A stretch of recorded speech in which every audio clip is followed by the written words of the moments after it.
So if you sleep for 6 hours tonight instead of your usual 7 or 8, Mm-hmm. your chances of catching a cold tomorrow just quadrupled. Wow. Yeah, 4 times the risk just from losing an hour or 2 of sleep.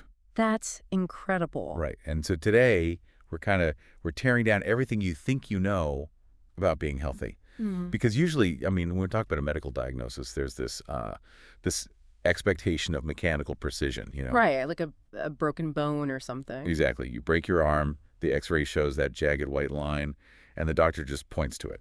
Broken or not broken? Yeah. We've historically treated human health like a car engine.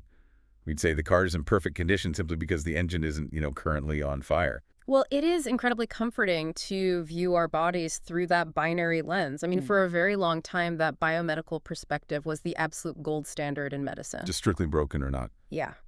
If you were a 19th century physician, your entire worldview was focused on just keeping patients from dying of acute infections. Right. Right. Therefore, health was defined purely as a state of normal anatomic and physiologic function. Yeah. So if you didn't have an active disease, you weren't in pain, and you didn't have a visible injury, You were fine. you were categorized as healthy. It was a definition based entirely on the absence of a negative. Which, I mean, that leaves out the actual quality of the life that you're saving. Absolutely. You step into the lived experience of human health, and suddenly that binary x-ray machine is just useless. We're looking at a landscape that is massive and multidimensional. Very much so. So today, our mission for this deep dive is to decode this colossal concept. We're pulling from a really comprehensive foundational overview of health, combined with the structural taxonomy of the U.S. government's Medline Plus database. It's a lot of ground to cover. It is. Okay, let's unpack this. Because that old car engine model eventually, well, it had to be thrown out. Right, and the turning point there happened in 1948. The World Health Organization made a pretty radical departure from those previous baseline definitions. What did they do? They proposed something that aimed significantly higher. They stated that health is a state of complete physical, mental, and social well-being, and not merely the absence of disease or infirmity. Wow. Yeah, they effectively drew a line in the sand and said that just because a person isn't actively dying in a hospital bed doesn't mean they're well. I mean, that is a massive pivot for the medical community to swallow at the time. Oh, it was. And what's fascinating here is how long it took for the scientific community to actually figure out what to do with that pivot. Because it's so broad. Exactly. Initially, it was heavily criticized. Academics and doctors thought it was far too vague, too broad, and nearly impossible to measure in a clinical setting. That makes sense. Like, how do you measure complete social well-being with a stethoscope, right? You can't. But the WHO pushed it further in the 1980s, specifically with the Ottawa Charter for Health Promotion. Okay. They realized that viewing health as a static state or like an ultimate objective you reach and just stay at was fundamentally flawed. So they redefined it again. How so? Health stopped being a destination and became a dynamic resource for everyday life. A dynamic resource. I love that framing. It's like, it reminds me of a smartphone battery. Oh, that's a good way to look at it. Yeah, like you wake up with a certain charge, and throughout the day, different apps are running, draining the battery at different rates. Precisely. And the medical term for maintaining that battery charge is homeostasis. Homeostasis, right. Think of it like the thermostat in your house. If someone opens the front door in the dead of winter, the temperature drops, and the thermostat has to kick the furnace on to bring the environment back to a stable baseline. So health is the thermostat in this scenario. Yes. Health is that thermostat. It is a metric of your resiliency. The sources describe it as the extent to which an individual is able to realize their aspirations, satisfy their needs, and cope with the environment. Okay, so if health is this dynamic resource, this battery we carry around, Yeah. we have to look at what is actively draining the power or plugging it back into the wall. The determinants. Exactly. We're talking about the invisible web of determinants. And the sources point us to this groundbreaking 1974 Lalonde report from Canada. But instead of just listing out the categories from the report, let's look at it through a real-world lens. Sure, let's do that. Let's say someone goes to the doctor, and their blood pressure is just through the roof. The doctor tells them they need to get healthy. What is actually determining their ability to do that? Well, their ability to lower that blood pressure is dictated by 3 interdependent fields that were identified in that Lalonde report. Okay, what's the first one? The first factor is biomedical. This is the genetic lottery. It has their cellular makeup, their family history of hypertension, and how their body internally processes sodium, for example. Things they can't change. Right. And the second field is environmental. These are the matters external to the human body over which this patient has little to no control. Like what kind of external matters? Things like, what is the air quality like where they live? Is it safe to walk outside in their neighborhood? And then the third field is lifestyle, which encompasses the aggregation of their personal daily decisions, like what they eat for dinner or if they smoke. It's wild to think that we've known about these overlapping fields conceptually for thousands of years. I mean, I was reading through the sources, and there's a quote from Hippocrates from the 5th century BC. Oh, yes, a classic. He said, if you want to learn about the health of a population, look at the air they breathe, the water they drink, and the places where they live. Hippocrates was incredibly observant without the aid of a microscope, Clearly. He recognized that the environment, the water, the housing, the safety of the community is often the most critical factor influencing collective health outcomes, especially for highly vulnerable populations like infants. Wait, I want to push back on this a little bit, though. Sure. If Hippocrates knew this in 500 BC, why is our modern society so obsessed with biohacking our own biology? That's a great question. I mean, we swab our cheeks, we send our DNA to labs, we take these highly personalized supplements based on our genetic markers. Are we just focusing on the completely wrong thing? Like, how much of our health is actually determined by our genetics versus, say, our zip code? Well, if we connect this to the bigger picture, your zip code might actually tell us significantly more about your overall health trajectory than your genetic code. Really? More than genetics? Often, yes. We put immense cultural emphasis on personal willpower and genetics, but the built environment dictates health in ways we don't always consciously register. Give me an example. Let's go back to our patient with high blood pressure. If they live in a neighborhood that lacks recreational spaces or sidewalks, the sources show a direct link to higher levels of obesity and lower personal satisfaction. Because they physically can't go for a walk easily. Exactly. Conversely, the data shows that spending at least 120 minutes a week in natural green spaces is associated with vastly improved self-reported health and well-being. So if your zip code places you in a concrete food desert near a highway, your lifestyle choices are severely constrained. Okay, so using the smartphone analogy, a bad environment is like having a dozen apps running in the background, just secretly draining your battery. That's spot on. You could have the best genetics in the world, like the newest phone model, but your environment is actively depleting your health resource. The battery drain is constant, and we also have to impartially examine the structural determinants that shape these environments. Right. The sources highlight that systemic arrangements, such as structural inequality and racism in healthcare, organize society in ways that distribute resources unevenly. Right, which affects the environment. From a purely sociological and medical standpoint, these structural factors act as environmental determinants. They can dictate the quality of medical advice a demographic receives, the funding of local clinics, or the chronic stress burdens carried by specific communities. Wow. So genetics certainly matter, but they are constantly interacting with the environment you are subjected to. Okay, so we have very limited individual control over our genetics. Yeah. And obviously, shifting our environmental and structural determinants takes massive societal effort. Right. It's not a quick fix. So let's zoom in on that third bucket from the Lalonde report, lifestyle. Okay. Because this is the one place where our individual agency really lives. The daily grind of maintenance and self-care. We navigate lifestyle through the health triangle. That's the balance of physical, mental, and social well-being. Okay, let's break those down. Sure. The foundation of the physical side is fairly well known. We require a variety of macronutrients and micronutrients through our diet. Right, getting well. And we also need to engage in the 4 types of exercise outlined by the National Institutes of Health. Okay, so that's like endurance and strength, right? Right. Most people think of endurance and strength, but the NIH equally prioritizes flexibility and balance. Wait, why balance and flexibility? I mean, endurance keeps the heart pumping, strength builds muscle, but why are the other two on the same exact level?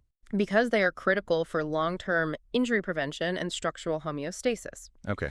As the body ages, a lack of flexibility and balance leads to falls, joint degradation, and a catastrophic loss of mobility. Oh, I see.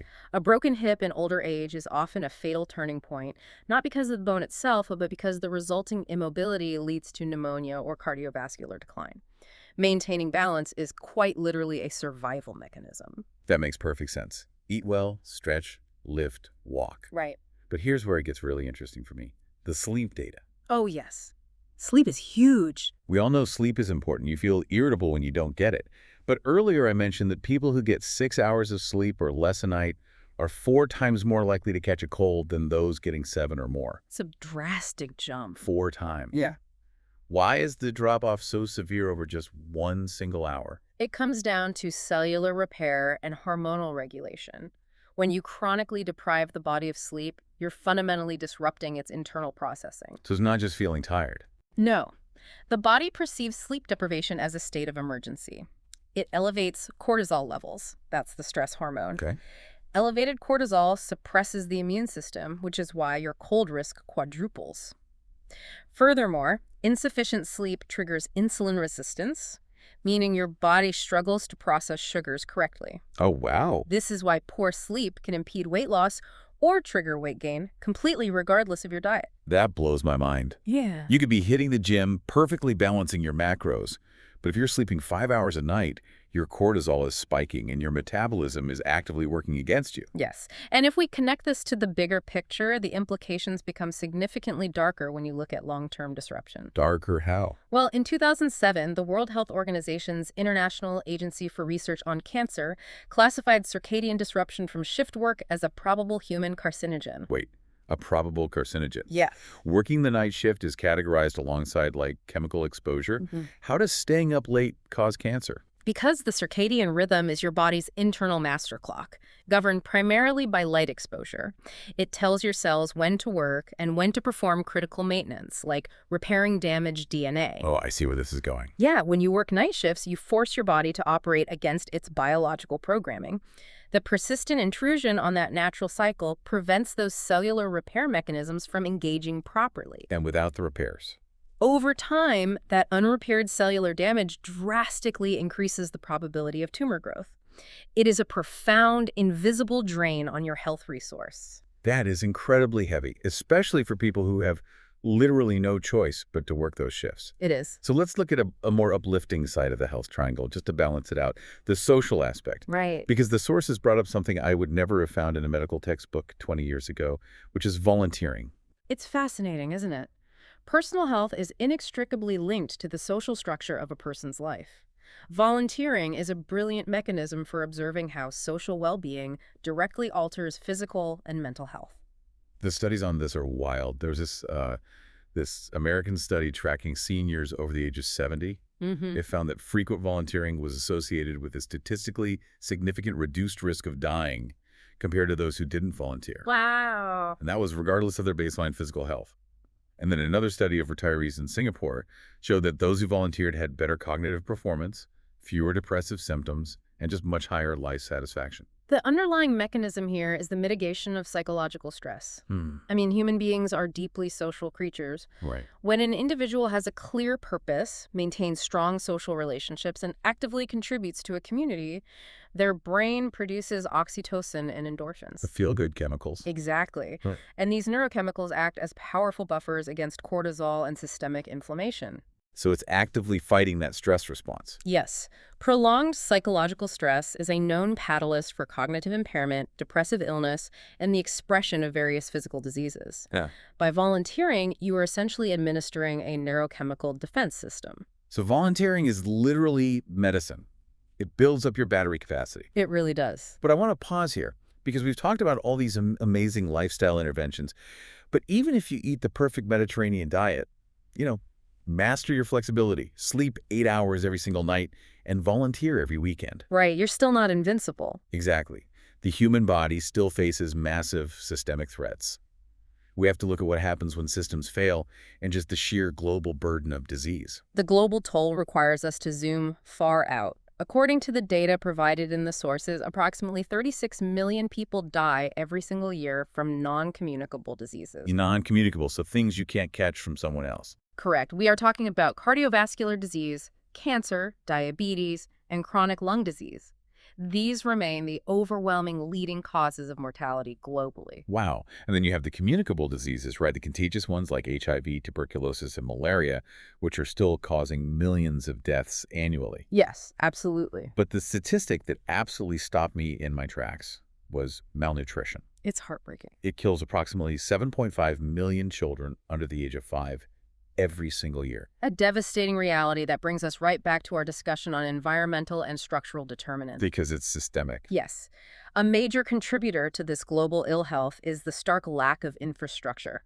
The sources point out that approximately 1 billion people worldwide lack access to basic healthcare systems. 1 billion people. A massive chunk of humanity simply cannot reach a clinic. It's staggering. I mean, we sit here and optimize our sleep cycles and track our macros on our smartphones, which is a massive privilege, huge privilege. Meanwhile, millions of children are dying simply because their environment lacks the basic economic structures to provide food or clean water.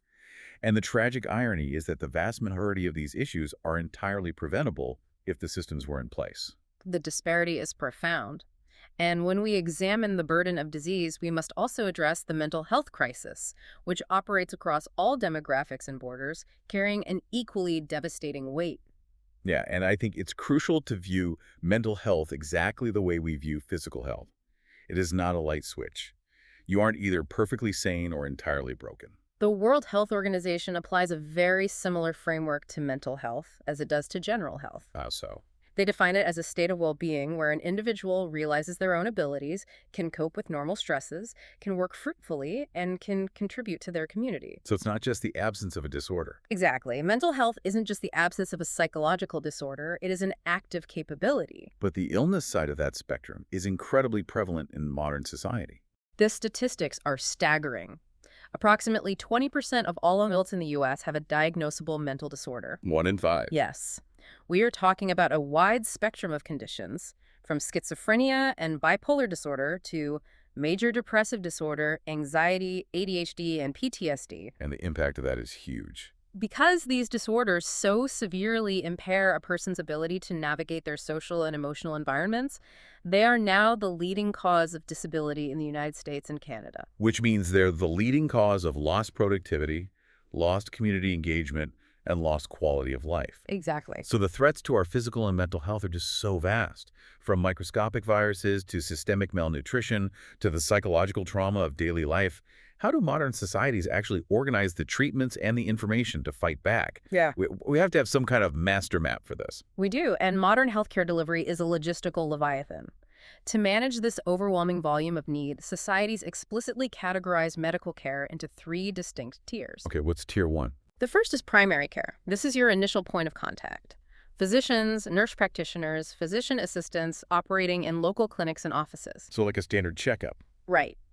And the efficiency here is incredible. About 90% of all medical visits can be handled at this tier. They manage acute illnesses, chronic conditions, and vital preventative education. They are the front line protecting the battery. Yes. But should your condition exceed their resources, you are referred to secondary care. Okay, who's in secondary? This is where you find medical specialists. It includes ambulatory care, which simply means medical services performed on an outpatient basis without admission to a hospital. It also covers emergency departments, intensive care, physical therapy, and routine surgeries. Okay, so that's pretty serious stuff. And if the situation becomes highly critical? You are escalated to tertiary care. These are the highly specialized regional centers equipped with technology and expertise you simply will not find at a local hospital. Like what kind of expertise? We are talking about Level 1 trauma centers, burn treatment units, advanced neonatology for premature infants, organ transplant facilities, and radiation oncology. Oh, wow. Okay. It is a highly structured funnel. The entire system is designed to triage the population, allocating the most intensely specialized resources only to the most critical patients. That makes sense. Keep the highly specialized stuff open for the most severe cases. Right. But this raises an important question, though. With all of these tiers and thousands of distinct specialists generating a mind-boggling amount of scientific data every year, how do we make that knowledge accessible to the public? How does a patient actually navigate this? Well, let's picture a human scenario here. Okay. Imagine it's 2 a.m., you're a parent, and your toddler is suddenly burning up with a strange rash. Your natural instinct is to panic and open Google. Oh, absolutely. And then you are immediately bombarded by terrifying misinformation and worst-case scenarios. Exactly. And that is where a source like Medline Plus becomes a literal lifesaver. It is the U.S. government's structural taxonomy of health science. It's a fantastic resource. It takes the entire universe of medical knowledge and builds an accessible, trusted map for the consumer. And the architecture of that database is quite brilliant. It doesn't just present 1,000 diseases in a long alphabetical list like some dusty encyclopedia. Right, it categorizes them logically. You can search by demographic groups.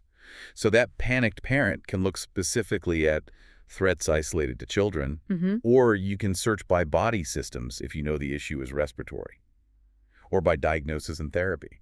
It just brings order to the chaos. That transparency is a relatively new and monumental tool in public health. When patients have structured, easily navigable access to trusted information on conditions and treatments, it neutralizes panic. Knowledge is power. It really is. It changes the entire dynamic of healthcare delivery, empowering the individual to be an active, informed participant rather than a passive recipient of care. Which is the ultimate goal of public health, isn't it? To intervene with good information and preventative care before someone ever needs to be rushed to that tertiary care trauma center. Precisely. Public health is the science and art of preventing disease and prolonging life through organized societal efforts. It doesn't look at the individual patient, it looks at the entire population. Right here. And despite all the systemic failures and challenges we've discussed today, we must acknowledge the ultimate victory of organized public health. Which is? Thanks to mass education, vaccination programs, environmental policies, and medical advancements, life expectancy has increased for Americans by 30 years since 1900. 30 years. Yes. And worldwide, average life expectancy has increased by 6 years since just 1990. 30 years added to a human lifespan in just over a century. That is phenomenal progress. So what does this all mean for you, the learner, listening to this deep dive right now? I think it comes down to a fundamental shift in perspective. Health isn't a possession. It's not. It's not something you simply have or lose like a set of car keys. It is an ongoing, dynamic process.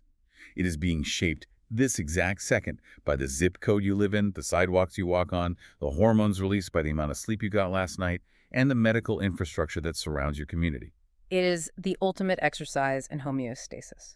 We are constantly adjusting, constantly draining and recharging our resources to navigate the complexities of our environment. Which brings us to a final provocative thought to leave you with.